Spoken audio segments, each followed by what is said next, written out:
said, my name is Tim Ambler. Over the course of this talk, we'll be taking a look at one of my favorite subjects, which is Vagrant. The idea that technology changes quickly is a pretty well-worn aphorism, but it's well-worn because it's true. And over the course of the past couple days, we've been exposed to a lot of that changing technology.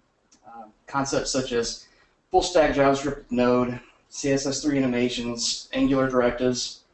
In the grand scheme of things, these are all pretty bleeding edge, but if I had to put together a list of the top innovations that have occurred over the last few years in web development, Vagrant would definitely be at the top of that list for me. So, a bit of background. My first exposure to Vagrant was around early 2012. I was serving as one of two lead developers for a local startup here in Nashville. At the time, the company's onboarding process for new developers looked a little something like this. The steps required to set up your computer so that you could actually start contributing were pretty tedious. For starters, you had to get Apache installed. Then you had to install a specific version of PHP, along with a specific version of MySQL and a whole host of other supporting tools that I won't bother getting into. Then you had to import the latest version of the database that happened to be floating around the office. To top it all off, the process of completing all of these steps was dramatically different depending on whether you happen to be on OS X, Windows, or Linux. It's also worth noting that at this point, our back-end infrastructure really wasn't all that complicated compared to some setups that I've seen. It would eventually go on to become much more complex as we started distributing work across multiple servers. But that said, this relatively simple setup was giving us enough headaches during the onboarding process as is, and was not about to scale.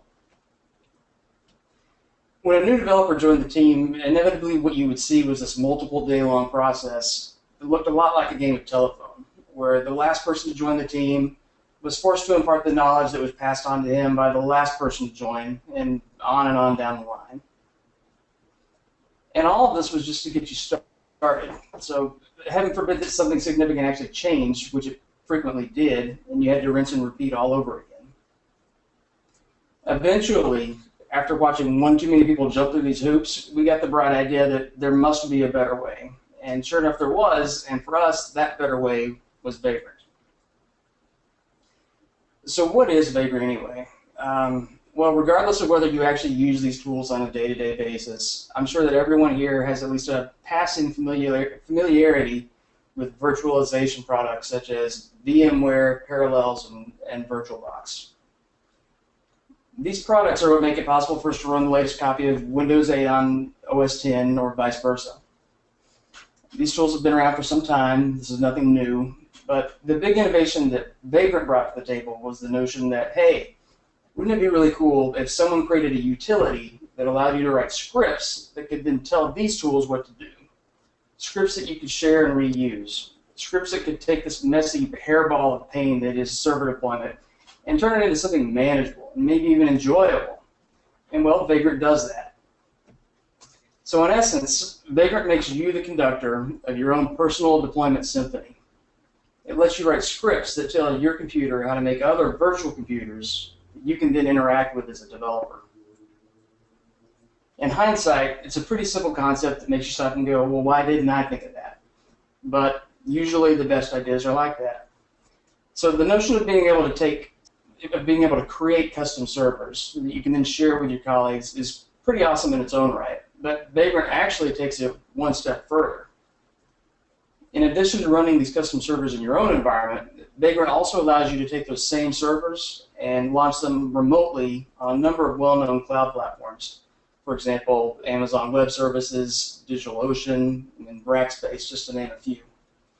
So in other words, when you're actually ready to launch, Vagrant helps you alleviate the hassle involved in actually getting your product out the door and in front of other people. So to summarize everything we've covered so far into one sentence, Vagrant takes this, then it combines it with these to give you this.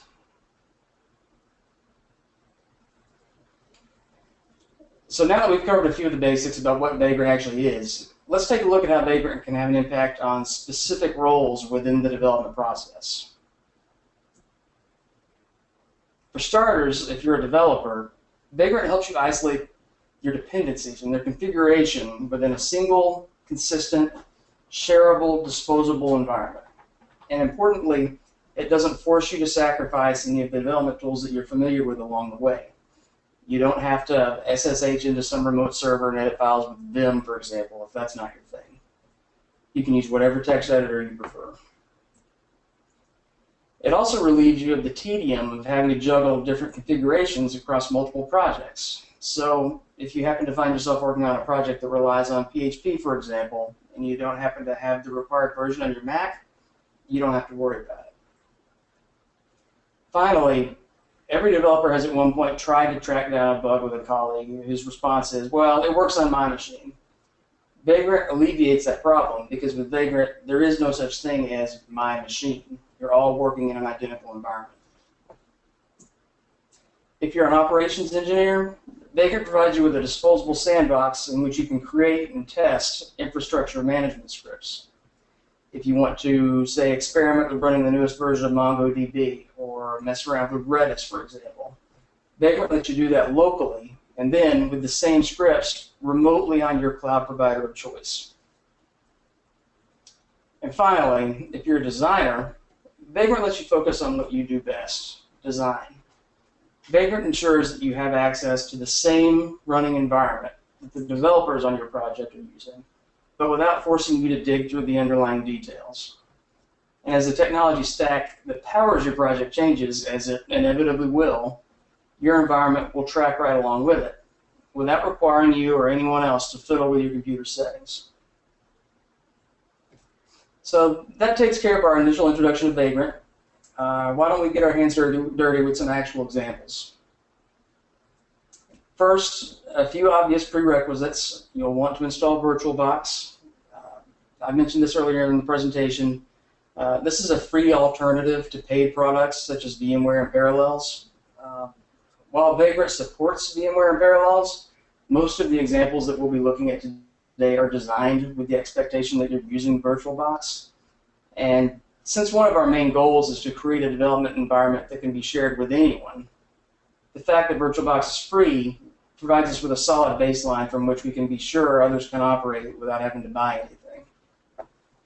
You'll also want to install Vagrant, obviously. Both of these come with a simple installation wizard and take only a couple of clicks, nothing out of the ordinary here. And finally, I'll be using some custom configuration scripts that I've found personally to really ease the transition into Vagrant, and you can find those on GitHub. And obviously, you'll have access to the slide deck after the presentation.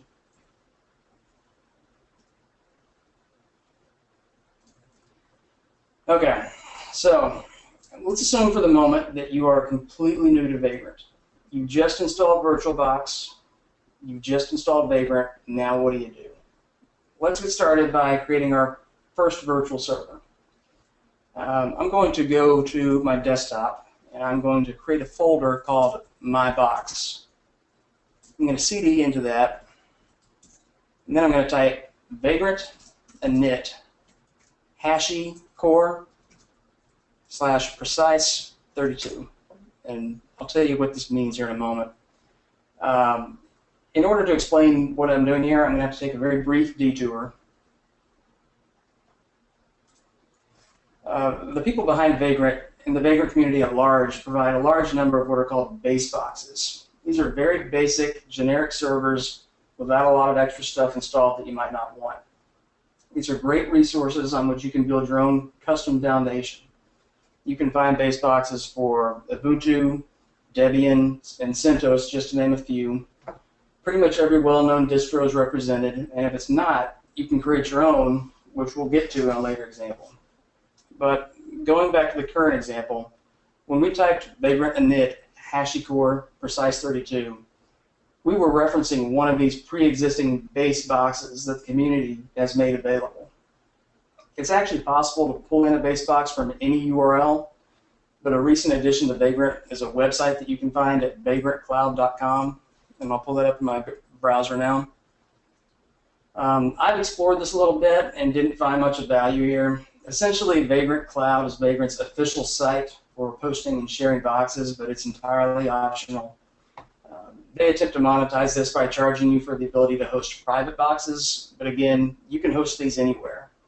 So the important thing to note here is that HashiCorp/Precise32 is just a shorthand notation that, when used, references a box that has been shared on Vagrant Cloud. So that being said, going back to our first example, we ran Vagrant init, specifying a base box to use. In this example, we're using Ubuntu Precise32, which is a pretty good generic default, a good place to get started. If we take a look at the contents of this folder now, you'll see that we have one file. It's called Vagrant file. This is the configuration file that tells our box how to behave.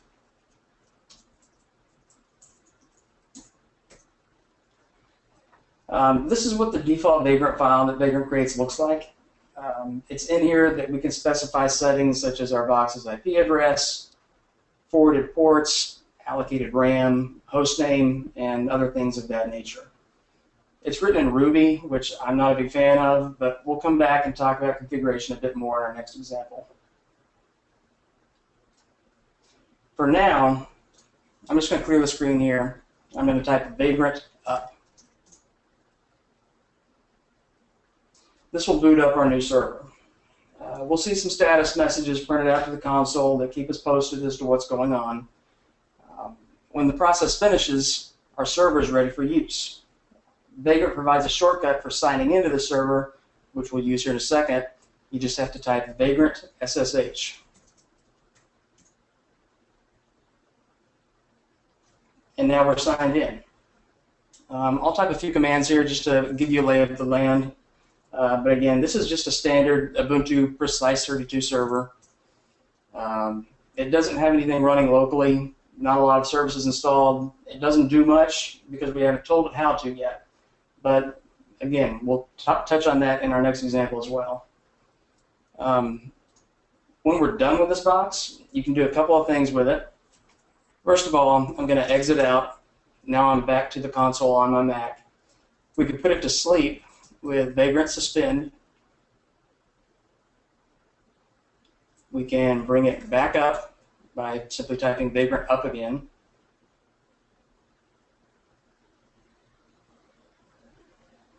This should just take a second. Now it's back up. We could SSH back into it if we like. Or when we're completely done with it, we can type Vagrant destroy. It's going to ask me to confirm. And the effect of this is that it's as if we never started it up in the first place. So now that we've walked through a basic example of setting up a default box, let's start doing some stuff that's actually useful. But before we do, as I mentioned a few minutes ago, let's come back and talk about configuration for a moment. I mentioned that Vagrant is configured with a single file named Vagrant file that's written in Ruby. I'll show you the contents of that again. I'm personally not a fan of Ruby, but regardless of how you feel about it, I think that one thing is for sure: it's not a universal language. And by that, all I really mean is that it's not as quickly grasped by everyone as something like, say, JSON. And when it comes to configuration, that's what I want. I want a format that is immediately approachable by everyone, regardless of whether they've used Ruby before or not. And for that reason, I've gotten in the habit of having my own personal Vagrant file. I've configured it such that all it does is it parses the contents of another JSON configuration file and uses that to set all the various Vagrant settings that you'd like to use. This is what that actually looks like.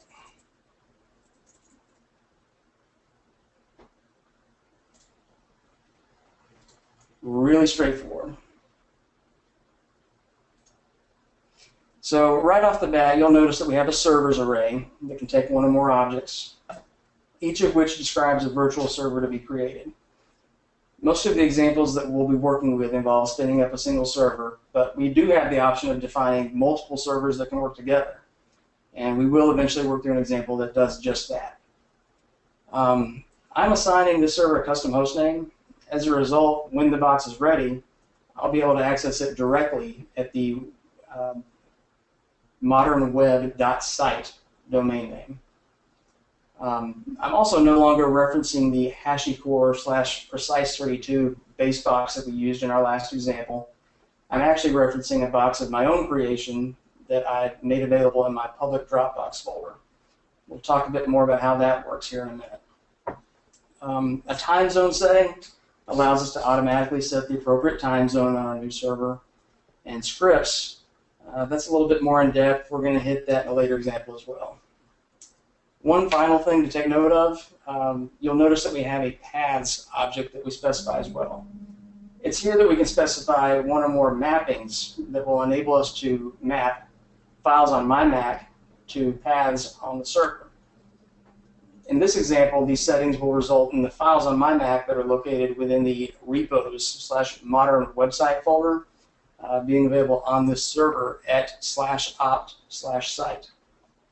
This is important because this will allow us to continue working with these files on our host computer, and again, in my case, my Mac, using my preferred editor, which happens to be BBEdit. As I make changes, they will be immediately reflected on the virtual server as well. So, with that being said, let's spin up our next server. But at this time, let's get a little more sophisticated with it. Before we do that, though, I need to talk about one other Vagrant concept known as repackaging. I've already mentioned base boxes. These are generic boxes without any extras added on to them. No additional services or programs like Apache or Nginx, MongoDB, or Node are installed for you. These boxes provide you with a clean slate from which you can work. Now, let's imagine for a moment that you've spun up one of these base boxes.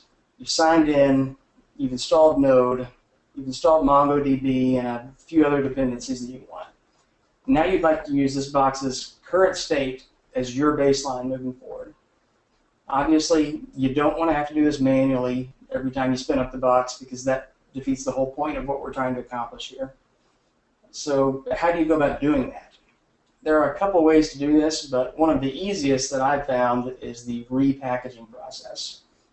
Repackaging allows you to take a Vagrant server that you have running, then repackage it as a brand new base box that you can then share with others.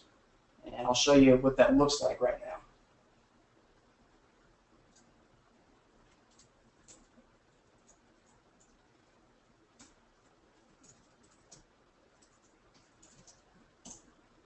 So several minutes ago, I destroyed this example server that we were looking at.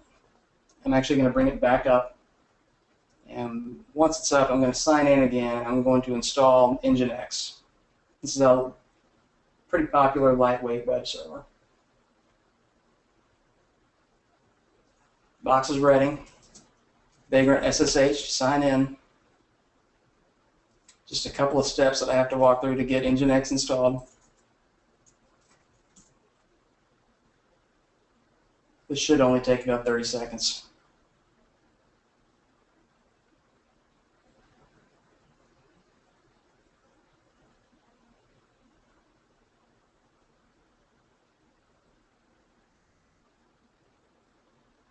Almost done. All right. So now that I've updated Ubuntu, I'm going to install Vagrant. I'm going to install Nginx now.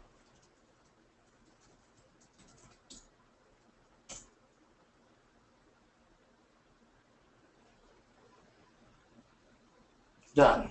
Okay, so what have I done here? I've booted up a brand new base server. I've signed in. I've installed Nginx. So now I'm going to exit out, and I'm going to type Vagrant package out, and then I'm going to give it a target file. And in this example, I'm just going to save it to my desktop.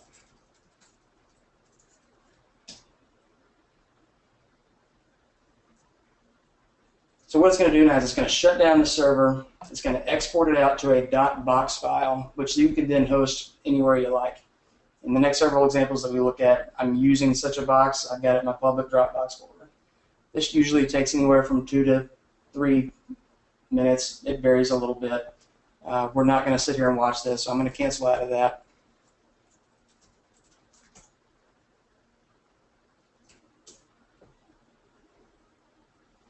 And that's it.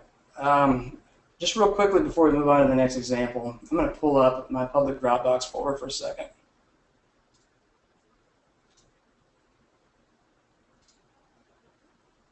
This is the base box that I'll be using in the next several examples. It's 1.7 gigs. Obviously, the size is going to vary based on what you install on your server, but this is fairly typical.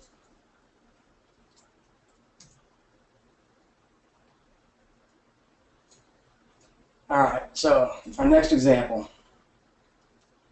Now that we have a solid grasp on what repackaging is and how that works, we can move forward. This time around, though, I'll be spinning up a box that I've already set up with a solid set of dependencies that I find myself often needing. I package it for reuse and place the resulting box file that Vagrant created within my Dropbox folder. A link to that box will be included with the slide deck that you get after the presentation. I'll also be using my preferred Vagrant file that reads its configuration settings from a JSON file instead of making you learn Ruby.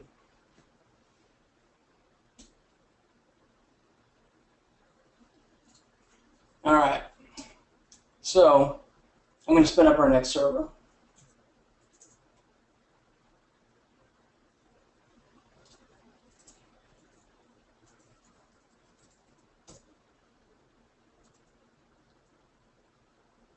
This is the configuration file that we're going to be using as the server spins up. It's got a guest IP of 10.0.3.20. I'm assigning it a domain name of modernweb.site. I'm assigning a name to this base box that I'm using. And I do that because what that's going to tell Vagrant to do is, as we move forward and create other servers on top of this, it's going to match that name with this URL and say, I've already downloaded this, I don't need to get it again. I'm also specifying some paths that map this particular folder right here to /opt/site on this new server that we're creating. I'm putting it in the central time zone, and I'm also going to have it spin up my local web browser and point it to a specific URL when it's ready. You'll also notice here that I'm specifying an apt script to run. So what this is doing is it's looking in a scripts folder that I've included, and it's using any scripts that I specify in this configuration file to provision this server. So if we take a look at apt, all it's going to do is it's going to cd into /opt/site. That's the folder that maps to my local folder on my Mac where I happen to have a project. And it's going to start up a node instance. I actually need to put in my password here. It's asking me for my password because the way in which these folder paths are set up is via NFS, and it wants to know my administrator's password to modify some user settings on my Mac. And so here we are. The server's ready. The mappings were set up. Once the box was ready, it looped through the apt scripts that we set up, and it started a running node instance. It then immediately opened a tab in my web browser that took me to this project on port 3000. That's a pretty simple example of a Vagrant project. I'd now like to move on to something a little more advanced.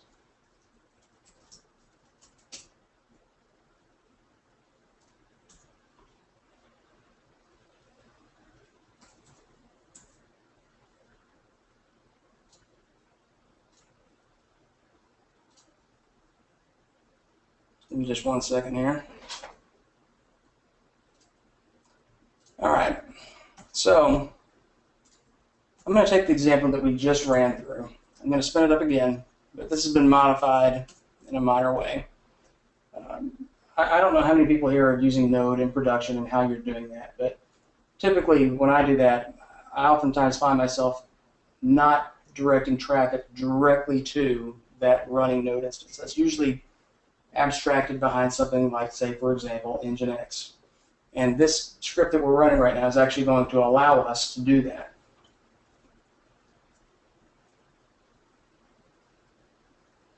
So a few minutes ago we looked at this /apt script. It's very, very basic, just a couple of lines that you can see here. It's just seeding into /opt/site It's running forever start index.js. Those of you that are familiar with Node and have used forever before, you know exactly what that is. But if we look at this nginx script that I've got right here, this starts to get quite a bit more complicated. I'm not going to run through the contents of this. It's really not that important. But basically the concept that I'm trying to push here is the fact that you can create these bash scripts that you can then run programmatically whenever you boot up a box. And these scripts then instruct the server on how to do its thing, how to set it up, how to do the things that you want it to do. So you can see I'm no longer hitting the server at port 3000, I'm hitting it at port 80. And I'm able to do that because I've now got this running node instance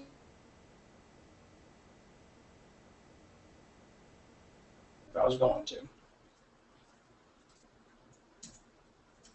So what I'm going to do next is I'm going to destroy this instance and run through another example.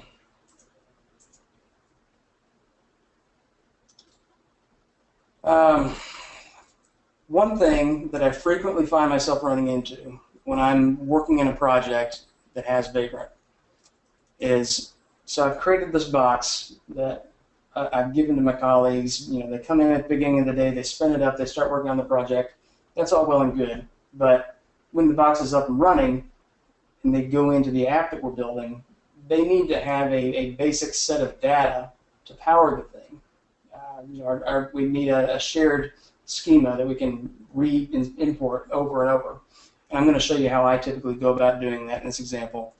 I'm just going to hit Vagrant up again.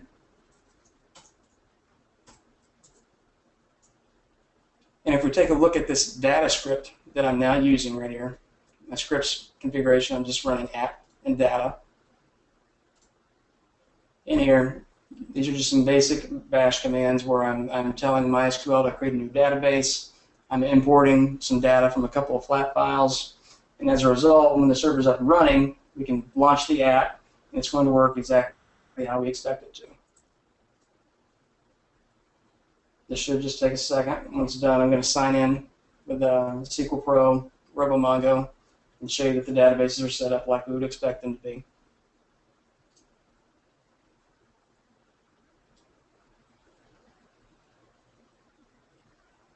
This should take just a second.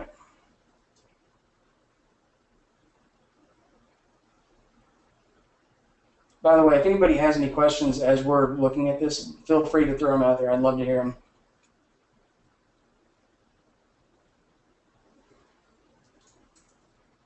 All right, so our server's up and running. It's ready.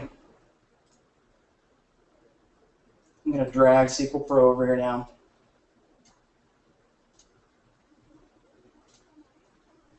And you can see we've got our database set up just like we want it. It's got some sample data that we can use. This app is good to go and it's ready to be used.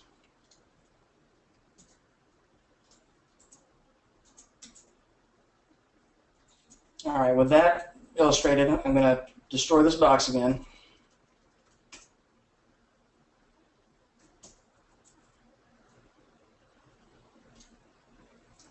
And now I'm going to show you something that I referenced earlier in the presentation. So everything that we've looked at so far has shown how you can set up a single server. But one of the more exciting things that I find about Vagrant is the fact that you can use this thing not to just create these really simple servers, you know, one-off things that do their thing, but you can actually use Vagrant to create really pretty sophisticated deployments comprised of multiple servers that can talk to each other, that, you know, have a really nice separation of concerns where you get the server A that can do its one thing, you get the server B that does its specific thing, and they work together to create this really nice distributed product. And what we're going to do now is show an example of how that works. So again, in all the other examples that we've looked at, our configuration file is just defined a single server right here. What we're going to do now is actually define two. I'm defining two servers here. I'm calling one Modern Web 1, and I'm calling the other Modern Web 2. This first one has an IP of 10.03.20. I just gave this second one 10.03.21. I'm going to give the first one a domain name of modernweb1.site. The second one will have modernweb2.site. Other than that, they're pretty much identical. So when I type Vagrant up again, it's now going to loop through both of these definitions and create two identical running servers here on my Mac that I can then interact with. This should take just about 30 seconds or so. I'm scrolling back here through GoToTraining right now. I'm looking at some of the questions that are out here. Aaron Biggs, how did you get your Vagrant to read your JSON instead of the Ruby Vagrant file? While this is booting up, I'll show you that real quick. Again, I've got this hosted on GitHub. I'm going to give everybody access to it after the presentation. But this is what my Vagrant file looks like. If you scroll down here, there's not much more than what you see.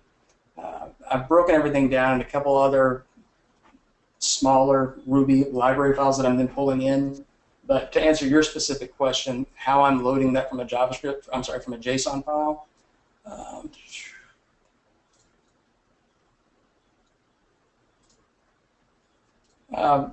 The Vagrant file, it's just a Ruby file. That's all it is. So all I did basically, and again, I'm not really a big Ruby guy, so I had to do a little bit of research on how you go about doing this. But I'm just saying require JSON, which is a Ruby construct. And then I'm looping through it. I'm saying if config.json, load it up. And then I've then got that hash object that I can then loop through in Vagrant and use. Great. All right, our server's not quite ready yet, but it almost is. You are back on port 3000, is that correct? I think it is. I think I had the first example, not the first example, maybe it was the second example where I installed Nginx and was putting everything on port 80. I'm not necessarily doing that every single time now. All right, and our two servers are now up and running. You'll notice that since I've got my Vagrant file set up to automatically load in my browser any URLs that I set with open URL, it did that for me. So here I've got modernweb2.site, modernweb1.site. And to illustrate how these things are capable of talking to each other, I'll just show you real quick. I can ping both of them from my Mac. As mentioned earlier, I gave this one an IP of 10.0320. You can see that here. Same deal with modernweb2.site, 10.0321. And I can SSH directly into either of these boxes by typing Vagrant SSH and then specifying the ID that we assigned of a specific box. So I can say Vagrant SSH Modern Web 1, and that's going to take me in. Now that command, Vagrant SSH, that's just shorthand, something that Vagrant opens up for you, but obviously these are actual running servers, so if you just want to use SSH and provide an IP address or a host name, you can just as easily do that. But now that I'm signed in to modernweb1.site, I can actually ping the other box from within this server. And you can see in here, again, it's hitting that same IP address, 10.0321. So that pretty much wraps up this particular example. What you're seeing here, though, I feel is pretty powerful. I mean, you can use this to create some really pretty sophisticated deployments. The number of servers that you spin up simultaneously is really only limited by the capabilities of the computer that you happen to be using. How can we get the local configuration examples? They are not in our GitHub Vagrant repo. Okay, I haven't actually pushed those up yet. I put those together just for today's example, and I haven't pushed them up yet, but I will be happy to do that after we get off the presentation. That's no problem at all. All right, so with that being done, I'm going to exit out, and I'm going to destroy both of those boxes. Vagrant destroy. It's going to confirm both of them for me.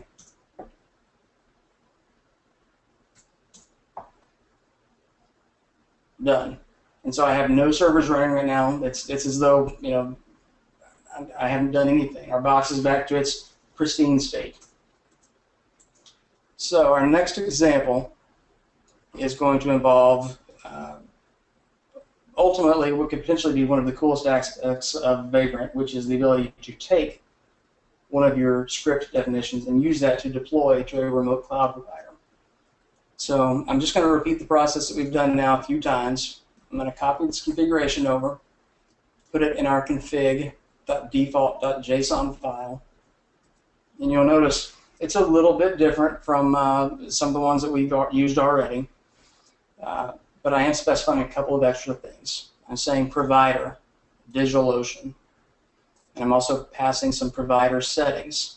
So I'm giving this a name, and we'll sign into my DigitalOcean account here in a second. You'll see this pop up. I've got a token here. And for those of you that are paying attention, this is just a temporary token that I am going to wipe out after we get off the call. Image, specifying the distro that I want to use, the region that I want to put it in. I don't know how many of you here are familiar with DigitalOcean, but they are absolutely fantastic in my estimation.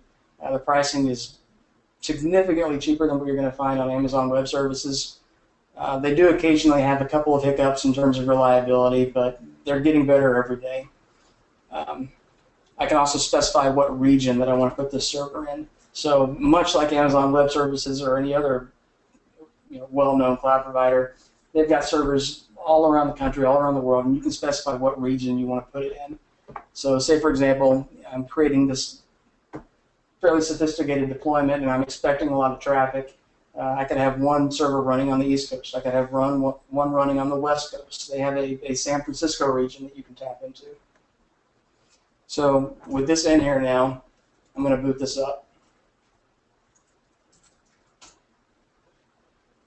Francois, they are great. Yeah, I love DigitalOcean. How long can you keep the servers up for? Days, hours, months? You can keep it up for as long as you want. You can keep it up until they go out of business, which I don't expect because they're pretty well funded. And it's not a fly-by-night operation. If you haven't heard of DigitalOcean before, check them out. They're really getting a lot of traction. All right, so this might take a little bit more than some of our previous examples. Obviously, I'm having to communicate with DigitalOcean and now send out some outbound traffic that I haven't had to do before, but it really shouldn't take that long.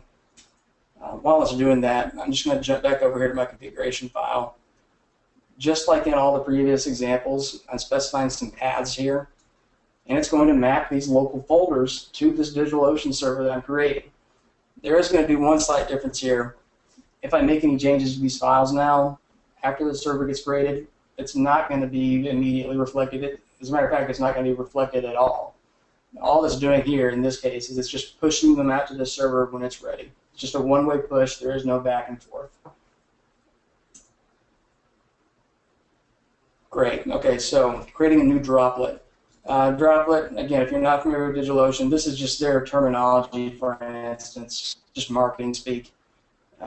Assigned IP address, it's almost ready. You can see it's rsyncing the folder out. And at this point, we could probably already go ahead and look at my DigitalOcean account and see this pop up. Yep, there it is right there.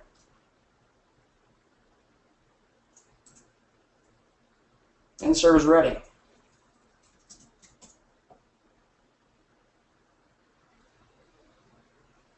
I could have just as easily SSH'd into this thing by going directly to this IP address right here, but just as in all the previous examples, since Vagrant created this thing and is aware of it, I can type Vagrant SSH, and it's just going to basically alias that and do an SSH into this remote server.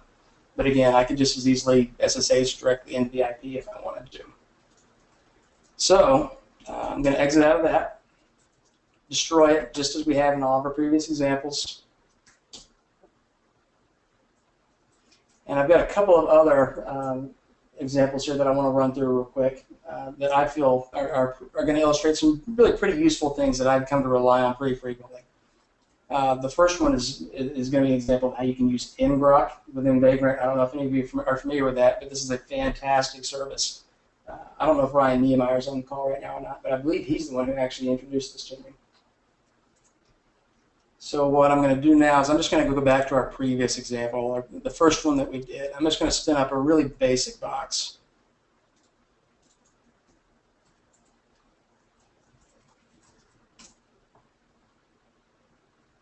Since I'm really not doing much here or running any additional scripts, this should just take a second.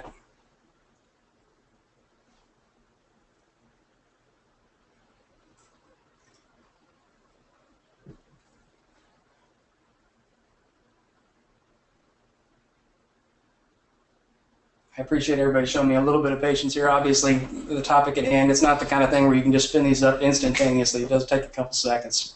But big picture, really not a lot of time. Almost done.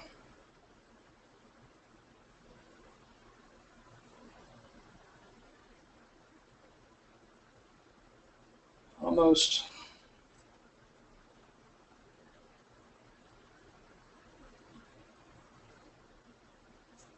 It's asking me for my password again. Again, it asked me for my password so it can set up these path mappings. All right, so I've created a new instance of this really basic server that I haven't installed Node on it or done a lot of fancy things with it. I've just booted up this really basic server. I'm now going to SSH into it. When it was ready, it opened up this tab in my browser, took me to the site. So you can see here, obviously, it does have Nginx, so it's got something running on port 80. So what I'm going to do now is illustrate how you can use this really nice service called ngrok. That's N-G-R-O-K. I'm just going to say ngrok. I'm going to give it port 80. And what it's actually going to do now is it's going to create what's called a reverse SSH tunnel. And that's just a fancy phrase which means anybody on the public internet can now hit this URL right here. And it's going to route that traffic to port 80 on my box. And importantly, you'll note that I didn't have to do anything else. I didn't have to, mess around with the settings on my router. I didn't have to open up a specific port. It just works. It's really nice too, because if we go to our browser and hit that URL,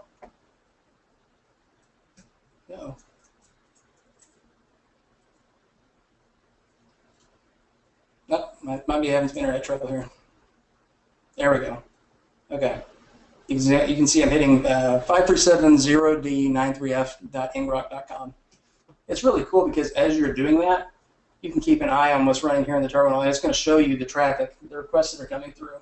And you can actually go to ngrok.com, and they provide you with an online tool set for doing some deeper analysis of that traffic.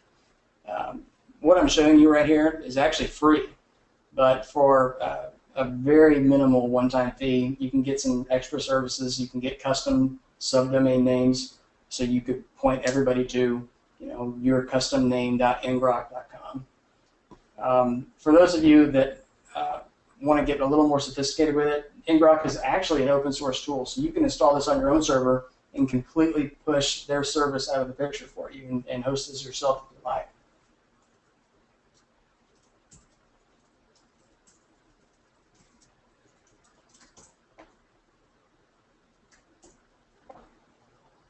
So what we've seen there is pretty powerful. I don't know what everybody's background is here. I can tell you a couple of ways that I frequently find myself using this tool. Let's say that I'm working on a single page application that has a series of Mocha tests behind it. I don't know how many of you here are familiar with tools like Selenium or Sauce Labs that allow you to run an automated test suite against your product, but having this tool allows me to use those third-party services and then tunnel their traffic into my box and not have to worry about, well, is my router set up? Are they going to be able to get through? It just works. It's a simple appliance. We're running a little short on time, but that's fine because I only have one more example.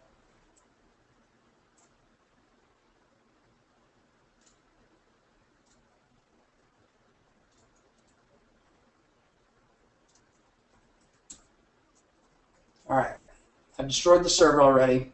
I'm going to spin it back up. One thing that I frequently find myself frustrated with in terms of app development is email testing. So most of the products that I work on, they tend to take a tack of, all right, well, when somebody registers, we're not going to have them create their own username. We're just going to say, give us your email. That's going to serve as your username. And we're going to keep the barriers to entry really low. We're going to let them into our app right away. But we do eventually want to validate that email address and make sure they're not spamming us and that we've actually got another person on the end of this line. And so testing that process, testing out all of the transactional emails that go out from an app, that can be kind of a pain to deal with. one of the nice things about working with Vagrant is that you can put some solutions in place to deal with that. So in this particular instance, this server actually has its own email server running on it, and it has users inside of it. So what that means is that I can send email to users at this box. I can say, send an email to user1@vagrant.site, and then I can just hit port 8000. Maybe it's port 8080. And I actually have what's called Roundcube running on this box. This is just a really simple PHP-based email client. Yeah. So we're running a little bit short on time here. Instead of just dragging you through how all this works, let's see if anybody's got any more questions. Or is there anything else that anybody would like to talk about? Any questions you have, or any insights into how you happen to be using Vagrant at the moment?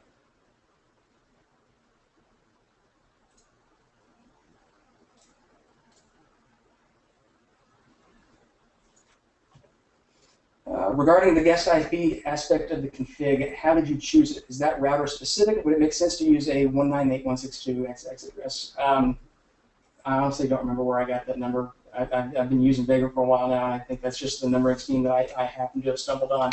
I think that you could just as easily have used in any local IP routing scheme that you want. Obviously, you don't want to use something that could actually be a real remote IP address, but anything that's known to be a local subnet would be just fine. When I get it right, you always need one. If I get it right, you always need one origin box. Is that correct? Could you expand on that a little bit? I'm not sure that I know exactly what you mean by origin box. If you bring up a box with a cloud provider, does Vagrant destroy, delete the VM there? Yes, it does. At least I can tell you with 100% certainty that it does in the case of DigitalOcean. I haven't used all of them, but I'm going to venture to guess that they all act in the same way. But with this particular provider for DigitalOcean, yes, it does. One existent virtual box. Yeah, I don't think that you always need to define at least one server to use. If I'm understanding you correctly, I'm not sure that I can understand a situation in which you would want to use it without defining any servers at all. But yeah, you definitely need at least one server. So real quick, let me just make one more comment in terms of how I find people effectively using this tool. If you happen to find yourself working in a project where you've got multiple developers working on a single code base, typically what I find people doing is having a single GitHub repo in which that project lives. And then underneath that repo, they've got a Vagrant folder. And within that folder live these files that we were looking at, and the ones that you're going to have access to GitHub after the call. And what people do is they say, all right, we've got a new guy here and a new girl here who's going to start on this project. Clone this repo, CD into the Vagrant folder, hit Vagrant up, and then you're good to go. And it's really as simple as that. It provides you this nice appliance that can track right along with your changes and without requiring people to go through all these tedious steps of setting this stuff up on their own server. How would you do this if you have parallels? Like I mentioned earlier in the presentation, yes, Vagrant absolutely supports parallels. It supports VMware as well. I haven't used parallels before, or I shouldn't say I've never. It's been quite a while. Pull up the documentation. Essentially what you're going to do is take the same scripts that we were using here, and instead of pointing it to DigitalOcean or pointing it to VirtualBox, you're going to override that and say point it to Parallels. You may run into a couple of instances where you have to tweak a couple of the settings. For example, if Parallels supports doing one thing in one way that VirtualBox just doesn't support, you might have to tweak it a little bit, but 98% of the stuff is going to port right on over.